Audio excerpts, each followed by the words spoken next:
Everyone knows how I feel. I made it very clear after the debate that I thought he should continue. But that was not what most people wanted. So, but Joe Biden is the kind of person who pulls himself up from rock bottom, and I think he could have stumbled into it. I really do.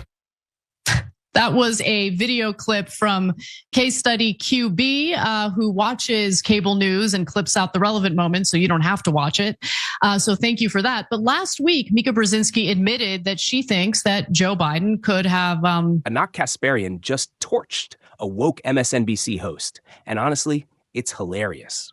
She's not just calling him out. She's roasting him alive for his out-of-touch delusional takes.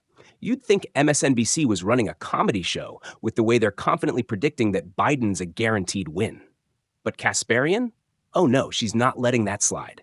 She's shredding their nonsense, breaking it down piece by piece, and exposing just how clueless they really are.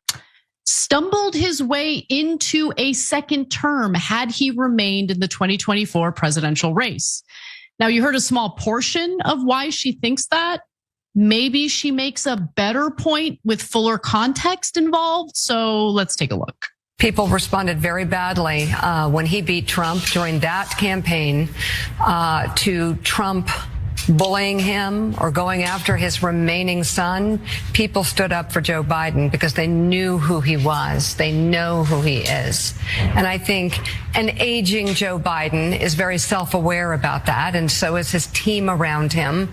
And he's still 10 times more qualified than what we've got. And he's qualified to manage the world stage. I think after that disastrous debate, he did a news conference. Remind me, Lemire, was it the NATO summit? Yeah, a couple weeks later. NATO summit was at Washington. 8 at night. And yep, he got names wrong. Yep, he had to correct himself a few times, but his knowledge of world affairs was in depth and clear. People chose to, filters instead of reality, which was his good president who has historic presidency, who was able to beat Donald Trump. End of story. If you're loving this kind of content, go ahead and smash that like button and hit subscribe. Seriously, it helps way more than you think. All right, enough of that. Let's jump back into the madness. Based on Joe Scarborough's facial expression as Mika Brzezinski is talking, I am about as convinced as he is in the points that she's making. I don't know, maybe I'm totally misreading his face, but he seems like he's not buying it at all. Yeah. I certainly am not buying it at all. Biden's internal polling, his campaign's internal polling showed him losing 400 electoral college votes. Well, look, his face is probably grimacing because he's like, no, Mika, we're now kissing Trump's ass. Remember, we shifted. So we'll get to Joe in a second. But there's so many great things in that little clip. He could have stumbled into it, she said. Wow, that really is compelling. That maybe your preferred candidate, who is in obvious mental decline, could have accidentally stumbled into the presidency again. What a compelling case. Well, I mean, he did so great at that NATO summit press conference. I mean, he forgot a bunch of names and a lot of other things that had to be corrected later. But no one understands, but he has such a great command of foreign policy. Isn't that table stakes if you're running for president?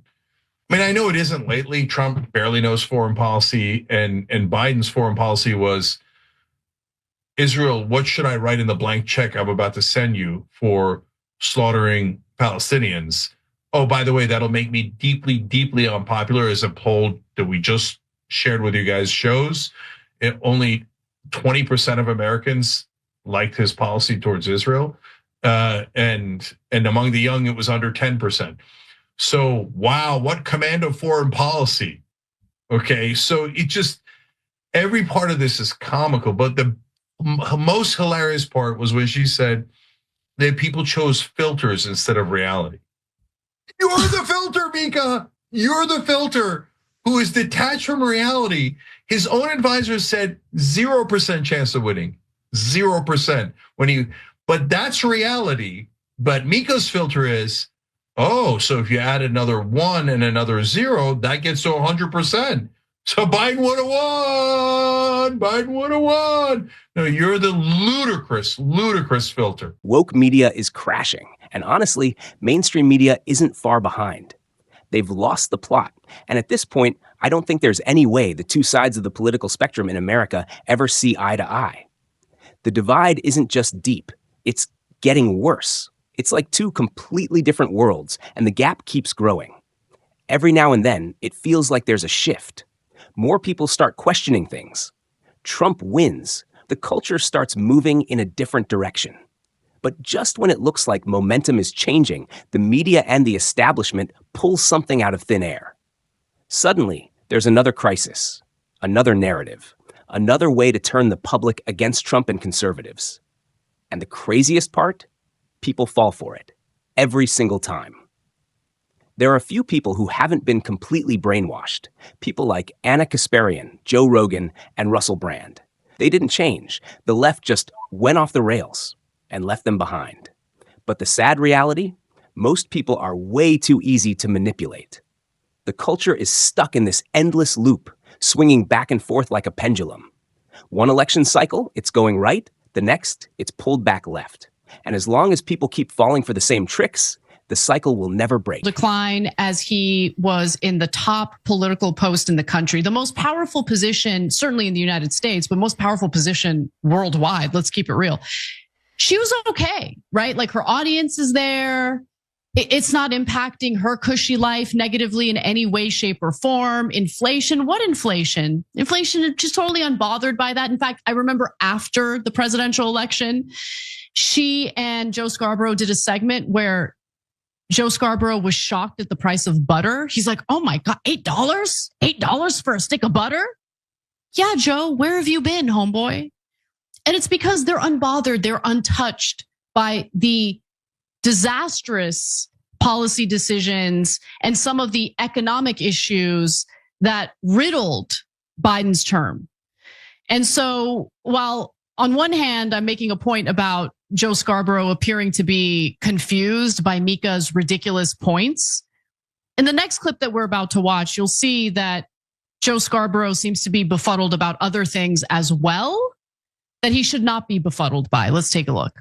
I want to go to the debate, the night of the debate. Anybody that says to you they saw that coming is lying. Okay, here's what I saw coming. Here's what I saw coming. Did not see that coming. In the 20 debate, Elizabeth Warren and Bernie Sanders were waving their hands constantly, waving their hands at the camera. Let me talk. Let me interview. Let me do this. And all the time, Biden was sat there like a cigar store Indian or something. Why was he standing there doing nothing? He never participated in those debates.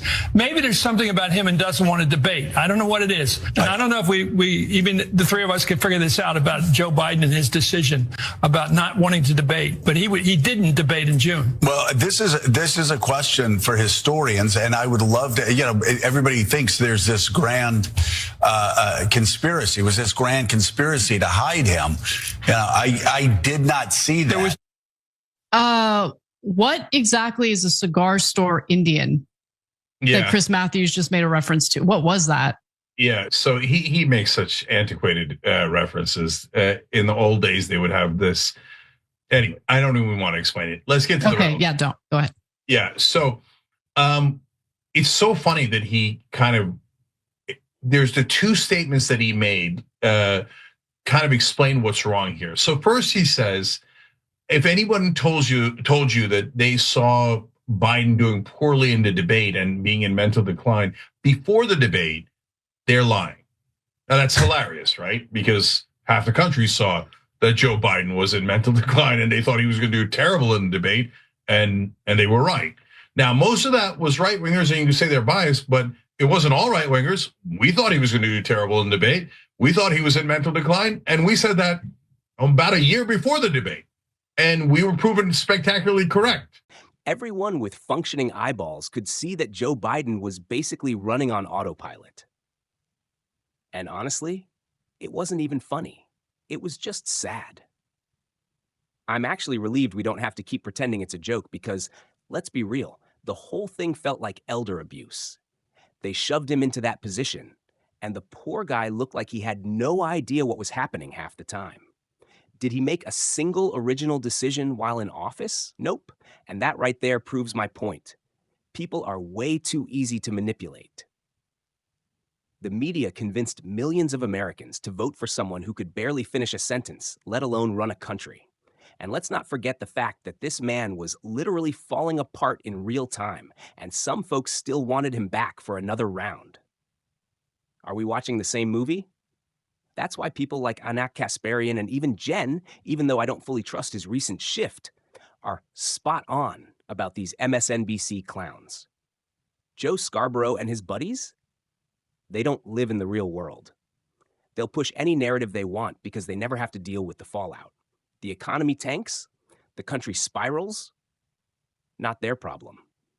Regular Americans feel it, while these guys just sit in their cushy studios, completely clueless about the mess they helped create.